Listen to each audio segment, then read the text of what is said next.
بسم اللہ الرحمن الرحیم۔ السلام علیکم ڈیئر لسنرس۔ ہم نے دیکھا کہ کس طرح پارٹ 1 میں زین سید صاحب نے ہمیں اس امپورٹنٹ ٹاپک کے بارے میں سمجھایا جو کہ revelation versus reason, miracle versus rationality کے بارے میں ہے۔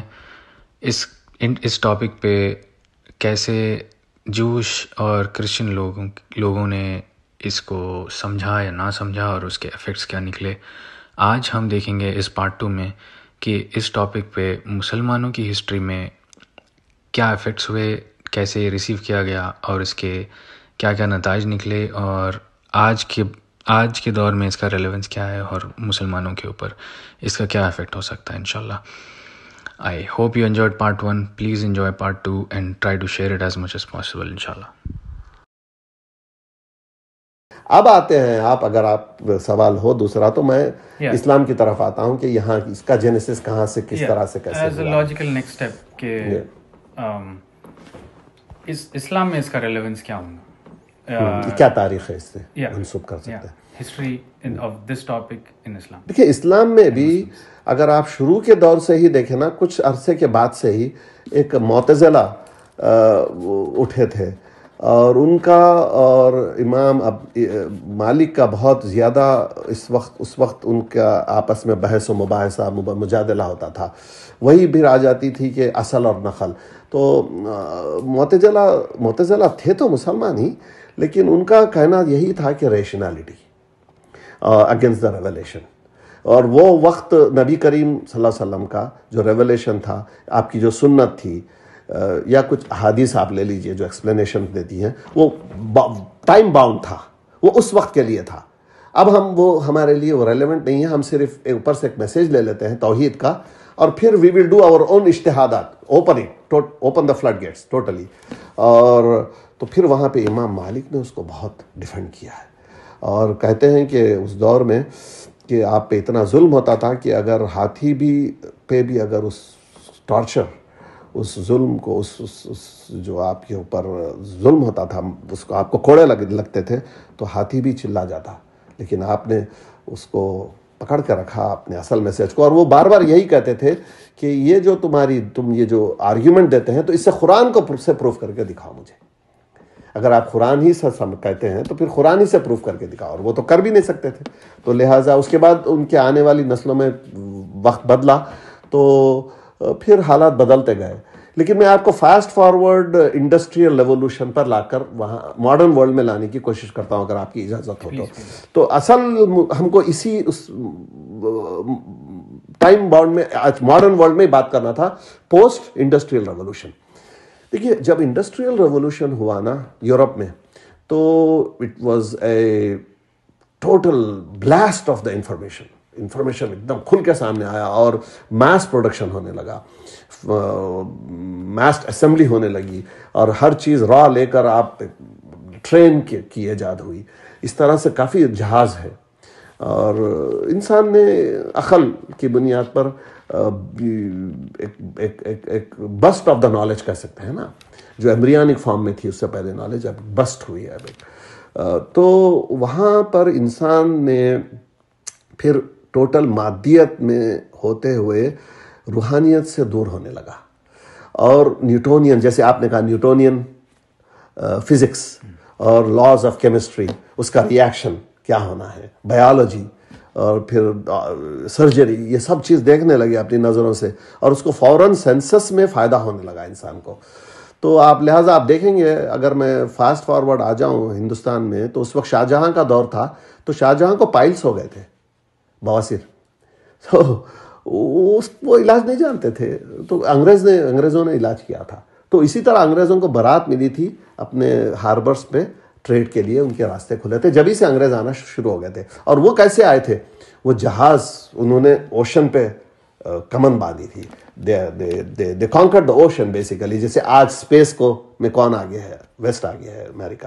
اسی طرح وہ لوگ جہاز کے ذریعے سے، اور اسی طرح دریافت کیا، امریکہ دریافت کیا، آسٹریلیا، نیوزی لینڈ، کافی نئی جگہیں انہوں نے دریافت کی ہے۔ تو ہندوستان میں بھی جب وہ آئے تو اتنا مسلمان، بالخصوص سارے ہندو مسلمان سبھی اور مغلوب ہو گئے تھے، بہت زیادہ امپریس ان سے، پستی کا حال تھا، عجیب، قرآن کے قریب نہیں تھے، کچھ رسومات تھیں، بس کچھ احادیث پہ شاید اکتفا کر جاتے. بہت ہی پستی کا حالت تھی، کیونکہ دور ایک 600-700 سال کی حکومت تھی اور وہ ایک زوال کی طرف جا رہے تھے. تو یہ زوال میں جب کچھ پڑھے لکھے مسلمان، جس میں سر سید احمد صاحب کا نام لوں گا ضرور میں، انہوں نے بانی مسلم علی گڑھ یونیورسٹی AMU جو کہتے ہیں، انہوں نے ایک تفسیر لکھی جس کو اس دور کے لوگ آج بھی نیچری تفسیر کہتے ہیں. انہوں نے کیا کیا، یہی ہماری ٹاپک کی بات ہے آج، ریولیشن ورسس ریزن، میریکل، معجزہ ورسس اخلیت. تو انہوں نے کیا کیا، ہر چیز کو انہوں نے فرشتوں کی نفی کر دی، کیونکہ دیکھنے والی چیز نہیں، آپ کے حواس خمسہ میں آنے والی چیز نہیں ہے. اور انہوں نے پھر یہ بھی کہہ دیا کہ جن نام کی کوئی چیز نہیں ہوتی، یہ انسانی ہے جو آگ بگولا ہو جاتے ہیں تو وہ جن کا ایسا کہلائے محاورتاً، اور فرشتے کوئی ایسی چیز نہیں ہے. معجزہ کوئی چیز نہیں ہے. جس میں انہوں نے زبردست جو ٹھوکر انہوں نے کھائی ہے، وہ انہوں نے جو موسیٰ علیہ السلام کو معجزات دیے تھے، بالخصوص پانی کا پھٹ جانا، اور پانی کے پھٹنے سے 12 فوارے بھی نکلنا 12 قبیلوں کے لیے، اور راستہ بھی دینا، اس کو انہوں نے یہ کہہ دیا. جبکہ قرآن میں پورا گرافک کیا، آپ اس کو پوری اچھی طرح سے اس کا ڈیٹیلز ہیں، کیسے پہاڑوں کی طرح کھڑے ہو گئے تھے، لیکن اس کو انہوں نے ریشنل کرنے کی کوشش کی، انگریزوں سے مغلوب ہو کر میٹا فزکس کو دیکھتے ہوئے کہ بھئی اب اس قوم کو کیسے اٹھائیں، تعلیم کی طرف کیسے لائیں. تو انہوں نے کہا اس سے توجہ ہٹا دیجیے، these were nothing but laws of the forces of the nature. These were the forces of nature. کوئی فرشتے نہیں ہے، کوئی اللہ تعالیٰ نے معجزہ نہیں کیا. یہاں پہ اب آپ آ گئے اس میں. تو اسی میں ہوتے ہوتے اور آگے بڑھتے ہیں اگر ہم، تو فلاحی ایک اسکول آف تھاٹ آیا ہے. فراہی، امین حسن فراہی، ویری لرنڈ پرسن. میں ان کو پڑھتا ہوں، ان کی اپنی تفاسیر بھی ہے. ان کے یہ شاگرد تھے سر سید احمد خان صاحب کے، اور تو انہوں نے اس کو ریشنالٹی دی ہے کافی حد تک. ان کی جو ریفائن کیا ہے ان کی ریشنالٹیز کو. جیسے مثال کے طور پہ انہوں نے ایک تفسیر کی ہے سورۃ الفیل کی. بہت زیادہ ٹاپک ہے اس کو، غلام محمد پرویز صاحب نے بھی اس پہ تشریح کی ہے. تو یہ انہوں نے کہا کہ بھائی اب دیکھیے اس سورت کو پڑھ جائیے آپ بہت، ہر آدمی، بچہ بھی جانتا ہے اس کو، ہر نماز پڑھنے والے سبھی جانتے ہیں. چھوٹی سی سورت ہے، جوڑا ہے یہ ایک سورۃ القریش ہے، لیلا فی قریش. اس سے پہلے الم تر کیف فعل ربک باصحاب الفیل الم یجعل کیدہم فی تدلیل وارسل علیہم طیرا ابابیل ترمیہم بحجارۃ من سجیل فجعلہم کعصف مأکول. اب یہ بہت آسان ہے، اس میں 2 ہی ذکر ہے. تاریخ میں پڑھ جائیے آپ جا کر، ابرہا کہاں سے آیا تھا، کیوں آیا تھا، 60,000 کی نفری لے کر کعبہ برباد کرنے آیا تھا. اسی کو لیتے ہیں ہم، زیادہ ڈیٹیلز میں گئے. 2 چیزوں کا ذکر ہے، ہاتھی، فیل، سب سے بڑا جانور اس زمانے کا، ٹھیک ہے آج بھی، اور معمولی سے پرندے ابابیل. کوئی ایک خاص پرندہ نہیں، ایک جھنڈ کے جھنڈ پرندے کسی بھی قسم کے ہو سکتے ہیں، چھوٹے معمولی پرندے. اور یہاں معجزہ ہے. اب اس کی سیکوینس کو پڑھ جائیے آپ. اس کا سیاق و سباق یہ ہے کہ نبی کریم صلی اللہ علیہ وسلم کے پیدا ہونے سے 2 مہینے قبل، تقریباً 50 دن، یہ حادثہ پیش آیا، اور اسی وقت آپ کی ولادت ہوئی اس کے بعد ہی. تو بہت عام الفیل کے حساب سے، کیونکہ وہ تاریخ لکھتے نہیں تھے تو اسی سے کیلنڈر بن گیا عربوں کا. سب جانتے تھے، سب نے مشاہدہ کیا تھا اس معجزے کا سب نے مشاہدہ کیا تھا. اور وہ لوگ تاریخ لکھتے نہیں تھے، لیکن شعرا وغیرہ میں ہے اس کا واقعہ. تاریخ تو بعد میں ابن ہشام سے آئی ہے، تو وہاں اس کا ذکر ہے. تو اللہ تعالیٰ یہاں پہ مخاطب نبی کریم صلی اللہ علیہ وسلم سے، اس کے ذریعے سے، عام لوگوں کے ذریعے سے بھی اکثر ایسے ہوتا ہے. تو وہاں آپ نے آپ کو اور مکن دور ہے، یہ مکن دور میں آپ نے ان کو بتایا کہ بھئی دیکھو، کیا ہم نے ہاتھی والوں کے ساتھ جو اس ہمارے گھر کو تباہ کرنے کے لیے آئے تھے، کیا ہم نے ان کا کام تمام نہیں کیا؟ معمولی سے چڑیوں کے ذریعے سے، جو سجیل، جو سنگ گل کہتے ہیں فارسی میں، سجیل عربی میں بنا وہ، تو اس کے ذریعے سے وہ اٹ پیئرس تھرو، ان کے سروں کی کھوپڑی میں سے گھس کے نکل جاتے تھے. اور 60,000 کی نفری یوں غائب ہو گئی. 60,000 کی نفری بالکل تباہ ہو گئی. اور 60,000 اس نفری کو مقابلے کے لیے عرب میں کوئی بھی تھا ہی نہیں. خود قریش، مکے کا پاپولیشن اتنا نہیں تھا. تو آپ سوچئے اسٹریٹجی کے حساب سے وہ کیا ان کے سامنے کھڑے ہوتے. ان کی تو عافیت پیچھے ہٹ جانے میں تھی، ان کا تو ذکر بھی نہیں ہے اس کے اندر. تاریخ ہے، جو آپ کے دادا تھے عبد المطلب، وہ پیچھے ہٹ گئے کیونکہ وہ اپنی اس اجتہاد کے حساب سے، اور وہ اہل کتاب تو تھے نہیں، وہ ان کے بت پرستی ہو گئی تھی. تو ان کے پاس کوئی اللہ تعالیٰ کی طرف سے حکم بھی نہیں آتا تھا، ریولیشن تو تھا ہی نہیں. ریولیشن تو نبی کریم صلی اللہ علیہ وسلم کے پیدا ہونے کے 40 سال بعد آئے، تو ابھی تو وقت درکار ہے. تو ان کے پاس تو کوئی میسج بھی نہیں پہنچا آپ اللہ کی طرف سے. تو ان لوگوں نے اجتہاد یہ کیا عقلی کہ ہم مقابلہ کریں گے تو تباہ ہو جائیں گے. وہ پیچھے ہٹ گئے، پہاڑوں پہ ہٹ گئے، اور وہاں سے پھر اپنے معتبر شخصیت تھی وہ ابرہہ کے پاس جا کر جب ابرہہ نے پوچھا کہ آپ کے آنے کی وجہ، تو ابرہہ نے سمجھا کہ یہ اپنے گھر کو بچانے کے سفارش لے کر آ گئے. تو وہ کو تو یقین تھا کہ یہ اللہ کا گھر ہے تو اللہ ہی اس کی دیکھ بھال کرنا چاہیے. تو اور وہ تباہ کرنے کے لیے کیوں آیا تھا، تاریخ میں جا کر پڑھ لیجیے آپ. تو اب اس وقت اس کا موقع نہیں ہے. تو وہ اس نے جب اپنے جانور اس سے پوچھے تو اس نے کہا کہ بھائی میں تو آپ کو معتبر شخصیت سمجھا تھا کہ آپ اس کی سفارش کریں گے اس گھر کی، اور آپ صرف جانوروں نے کہا نہیں یہ جانور میرے ہیں، یہ آپ مجھے دے دیجئے، لیکن وہ اللہ کا گھر ہے، وہ آپ جانے وہ اللہ جانے. اب دیکھ لیجئے آپ، تاریخ گواہ ہے کہ کس طرح سے چڑیوں کے ذریعے سے. اب دیکھ لیجئے فلو آف سورہ کو پڑھیے آپ، کہیں بھی مفاہمت، کوئی کہیں سے اٹیک ہو رہا ہے قریش کا، کہیں سے پتھر بازی ہو رہی، کوئی ذکر ہی نہیں ہے. سورت کو پڑھ جائیے آپ، سیاق و سباق میں سمجھیے، اور نبی کریم صلی اللہ علیہ وسلم کی زندگی کو رکھ کر سمجھیے کہ آپ دلاسا دے رہے ہیں کہ ہم جب یہ کر سکتے ہیں تو آپ کو ہم اسٹیبلش کر دیں گے، قائم کر دیں گے، آپ کے دین کو قائم کر دیں گے. آپ فکر نہ کریں اس بات کی. آپ تو لیکن فراہی صاحب نے وہاں پر اس کی ریشنل تشریح کی ہے، تفسیر کی ہے، اور انہوں نے یہ کہا کہ نہیں، اللہ کا قانون یہ ہے کہ جب آپ کچھ کریں گے تو اللہ کچھ کریں گے. ان تنصر اللہ فانصرکم، تو پھر واقدامکم، وہ آپ کے قدم جما دیں گے. لیکن بھائی انہوں نے ٹھوکر پھر وہ قوم یہود کی انہوں نے مثال پیش کی کہ دیکھو ان کو بھی کہا تھا اللہ تعالیٰ نے، اس لیے پھر وہ بھٹکتے رہے نہیں کرنے کی وجہ سے. تو بھائی فرق، وہی قوم یہود کو ریولیشن آتا تھا، نبی تھے وہاں پر، یہاں تو نبی بھی نہیں ہے نا، یہاں تو کچھ نہیں ہے، یہ تو بے یار مطلب، اور کوئی کمپیریزن نہیں ہے. There is no comparison here, total absolutely no comparison between the forces of Abraha and the whole of Arabia. ہاتھیوں کے ساتھ آئے تھے بھائی. تو انہوں نے اس کو ریشنل کرنے کی کوشش کی. پھر انہوں نے یہ کہا کہ نہیں، وہ پہاڑوں پر جا کے گوریلا وارفیئر، خانہ بدوشوں کی طرح وہ وہاں سے پتھر پھینکے، لیکن طوفان کی شکل میں اللہ تعالیٰ نے اس پتھروں میں گریویٹی کے ساتھ ساتھ، اسپیڈ کے ساتھ ساتھ اتنا اس میں ملٹیپلیکیشن کر دیا، ملٹیپلائر، کہ وہ پھر ان کو تباہ کر دیا. تو لیکن وہاں وبا بھی پھیلی. تو یہ ریشنالٹی، اب آپ سمجھ رہے ہیں نا میری بات، کہاں سے انہوں نے اس کو وہ ریشنل کرنے کی کوشش کی ہے، اس کو منطقی طور پہ، اس کو عقلی طور پہ، اس کو دلیل کے طور پہ سمجھانے کی کوشش کی ہے. لیکن بھائی آپ بحیثیت ہے کہ ہمارا عقیدہ، ہم کو معجزوں کو ماننا پڑے گا، چوائس نہیں ہے ہمارے پاس، یہ ہمارا پارٹ آف دا عقیدہ ہے یہ. اور یہاں پر بالخصوص اس صورت کو اگر آپ لیں تو پھر آپ اس کو اللہ تعالیٰ پوری طرح سے آپ کو سمجھا رہے ہیں کہ دیکھیے وداؤٹ اینی ہیومن انٹرفیئرنس میں نے اتنی بڑی طاقت کو ایک میری معمولی سی چیز سے تباہ کیا ہے. اور میرے لیے مچھر کی مثال دیتے ہیں اللہ تعالیٰ، مچھر کے پر کی مثال دیتے ہیں، چیونٹی کی مثال دیتے ہیں. کیا مطلب ہے اس کا مطلب یہی ہے کہ the power of all mighty, یہ بتانے کی کوشش ہے معجزے کے ذریعے سے.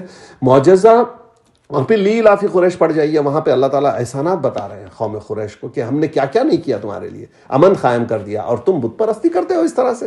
دیکھیے پورا ایک لیسن ہے اس کے اندر. لیکن معجزے کو ہم اس طرح نہیں لینا چاہیے کبھی بھی کہ ہر وقت ہوتے رہیں گے. ہم منتظر نہیں رہتے اس کے، ہم اللہ کو چیلنج نہیں کرتے، ہم پانی پہ چلنے کی کوشش نہیں کرتے یہ سمجھنے کہ اللہ تعالیٰ مدد کریں گے تو پھر ڈوبیں گے، برابر خود بھی ڈوبیں گے، صنم کو بھی لے کر ڈوبیں گے. تو یہ ایسے نہیں ہوتا. آپ کا ادب، بے ادبی ہے یہ ادب. اللہ تعالیٰ نے جو سائنٹیفک لاز بنائے ہیں حواس خمسہ کے تحت، کاز اینڈ ایفیکٹ کے تحت، اور جو آپ کو فزکس کی نالج ہے، کیمسٹری ہے، سارے نالج ہے، وہ بحیثیت کے مسلمان ہم کو حاصل کرنا ہے اور ریسرچ پیپر داخل کرنا ہے، ریسرچ کرنا ہے اور اسپیشلائزیشنز کرنا ہے. لیکن ہم اس پہ توکل نہیں کرتے ہیں. توکل ہم اللہ پہ کرتے ہیں. میڈیسن کو کھانا ہے لیکن توکل اللہ پہ کرنا ہے. تو معجزے آج بھی ہوتے ہیں، چھوٹے چھوٹے آپ کے غور کرنا پڑتا ہے. وہ معجزوں کی بات نہیں کر رہا ہوں میں آپ سے کہہ رہا ہوں کہ ڈاکٹرز لکھ چکے ہوتے ہیں. آپ ولادت کو دیکھ لیجئے کسی بچے کی, آپ ڈیلیوریز کو دیکھ لیجئے, ڈاکٹر خود کہتے ہیں کہ ہم پریشان رہتے ہیں, each and every delivery we do it's a miracle. تو خیر یہ تو کاز اینڈ ایفیکٹ کے تحت میریکل ہے, لیکن آپ میریکلز ہوتے ہیں, کچھ اہتمام کریں. میری اپنی زندگی کی ایسی مثالیں ہیں, میرے پیشنٹس کو دیکھتا ہوں میں, اور وہ پیشنٹس جو اللہ پہ توکل سے کیا مراد, دعا کو سہارا لیتے ہیں. دوا کے ساتھ ساتھ, پروسیجر کے ساتھ ساتھ دعا میں کیا کیسے دعا کرتے ہیں, 2 رکعت تہجد پڑھتے ہیں جب کوئی نہیں دیکھ رہا ہے, صرف اللہ کے لیے. اور کچھ بھی اپنے ہاتھ میں پیسہ ہو, اپنے ہاتھ سے صدقہ کرتے ہیں, خیرات کرتے ہیں. یہ 2 عمل ہیں, پاورفل عمل ہے یہ. اس کے ساتھ دعا, میں نے میریکلز ہوتے ہوئے دیکھے اس کے ذریعے سے. جہاں ڈاکٹرز لکھ چکے تھے کہ اولاد نہیں ہو سکتی ہے, وہاں اولاد ہوئی ہے. تو اسی طرح کافی اچھے عمل ہوتے ہیں, بندہ عمل کرے, اس عمل کے ذریعے سے اللہ سے مانگے کوشش کے ساتھ ساتھ, تو اللہ تعالیٰ ہماری زندگی میں بھی معجزے چھوٹے چھوٹے دیتے ہیں ہماری. اور اس بات کو سمجھنے کے لیے آپ کو امام ابن قیم کی بڑی اچھی کتاب ہے اس پہ, القضاء والقدر. تو اس سبجیکٹ کو سمجھنا چاہیے, القضاء والقدر ہے کیا چیز, قدر کیا چیز ہے. جیسے مثال کے طور پہ رفلی اللہ تعالیٰ کہتے ہیں سبح اسم ربک الاعلی الذی خلق فسوی والذی قدر فہدی. کل تعریف اللہ کی ہے, اللہ تعالیٰ ورا ہے, سبحان ہے. الذی خلق فسوی, بنایا اور ٹھیک کیا, والذی قدر فہدی, اور قدر بنائی اور راستہ دکھایا. ایک رف ہے یہ. لیکن آپ 5 نماز پڑھتے ہیں, آپ جمعے سے جمعہ, رمضان سے رمضان, حج سے حج کرتے ہیں, آپ تہجد پڑھتے ہیں, آپ خیرات دیتے ہیں, تو مقدرات ڈائنامک ہے, بہت اسٹیگننٹ نہیں ہے. یہ بالکل اسٹیگننٹ نہیں ہے, ڈائنامک. اللہ تعالیٰ قدر بدلتے رہتے ہیں, اللہ کو پتہ ہے سب کچھ. تو اللہ کو چیلنج کرنے کے بدلے میں اللہ سے ہم نیک اعمال کرتے ہوئے اور عبادت کے ذریعے سے, اور پھر کوشش پوری کرتے ہوئے سائنٹیفکلی, میں آپ سے کہہ رہا ہوں سائنٹیفکلی اللہ سے مانگتے رہنا ہے. اللہ تعالیٰ مقدر بناتے ہیں. اس کے باوجود بھی اگر آپ کی زندگی میں کوئی ٹریجڈی ہوئی ہے, آپ کی اولاد کے ساتھ, آپ کے حادثوں کے ساتھ ساتھ, ہر چیز میں قضاء والقدر ہے, ایک خیر ہے. آپ کو انتظار کرنا پڑے گا کہ اس سے کیا خیر نکلے گا. سورہ کہف کی آپ سٹوریز پڑھتے چلے جائیے. موسیٰ علیہ السلام کاز اینڈ ایفیکٹس پہ گئے تھے صاحب کے پاس, تو اور وہ صاحب کہتے تھے کہ بیہائنڈ دا کرٹن کیا ہے, تم نہیں سمجھ سکتے میری بات. How can I explain you? You don't have the heart to bear it because you can't see it. You will not understand it. لیکن جب آپ ان کے ساتھ رہے تو تینوں سٹوریز کھول کے پڑھ لیجیے آپ کہ کیسے لیسن ملا ہے موسیٰ علیہ السلام کو. بظاہر تو وہ عجیب چیز لگ رہی تھی, لیکن اس کے پس منظر میں ایک پوری کائنات, ایک پوری لاجک, ایک پوری سٹوری, ایک پورا واقعہ, ایک پوری کار فرما تھی. the whole process of cause and effect was in effect there. اور اسی طرح سے جب آپ سورہ کہف کے اور ایک سٹوریز کو پڑھ جاتے ہیں, وہ جو نوجوان جن پہ ظلم ہو رہا تھا اس وقت کے عیسائی بادشاہ کے ذریعے سے, آپ نے کہف اپنے غار میں جا کے جب آپ لوگوں نے کچھ بندے اپنے کتے کے ساتھ پناہ لی, تو اللہ تعالیٰ نے کیا کیا 300 سال تک. پھر جب وہ جاگے تو کیا ہوا. یہ معجزے ہیں بھائی, یہ بڑے معجزے ہیں یہ. لیکن ہم اس ہم اس کا منتظر نہیں ہے. اللہ کے قوانین ہیں سارے, فزکس کے, میٹا فزکس کے, ماڈرن فزکس کے, ہر چیز کے. لیکن اللہ چاہے تو وقت کے لیے اس کو توڑ سکتے ہیں. قابل مطلق مالک وہی ہے. آپ کی حکمت آپ کے لیے آپ وہ توڑ بھی سکتے ہیں, ان کو توڑنے کی بھی ضرورت نہیں ہے. وہ پوری طرح سے اس کے قابل مطلق قادر ہے اس کے. تو ہم اس کے منتظر نہیں رہتے ہیں, لیکن اللہ سے امید کرتے ہیں ضرور. تو یہی خلاصہ ہے. I hope I have sufficed it enough. Absolutely Zain bhai.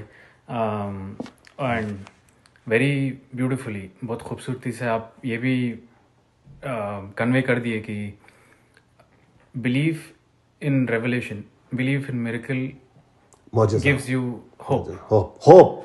یہ امید, یہ آپ دیکھیے امید, بہت بڑا لفظ استعمال کیا آپ نے. امید پہ دنیا قائم ہے. حسن ظن اللہ سے ہونا چاہیے. اچھا, آخرت کا معاملہ آپ کا حسن ظن پہ ہے. اللہ سے آپ جتنی اچھی امید رکھیں گے, اللہ ویسے ہی ہے. پیسیمزم نہیں, آپٹیمزم ہے.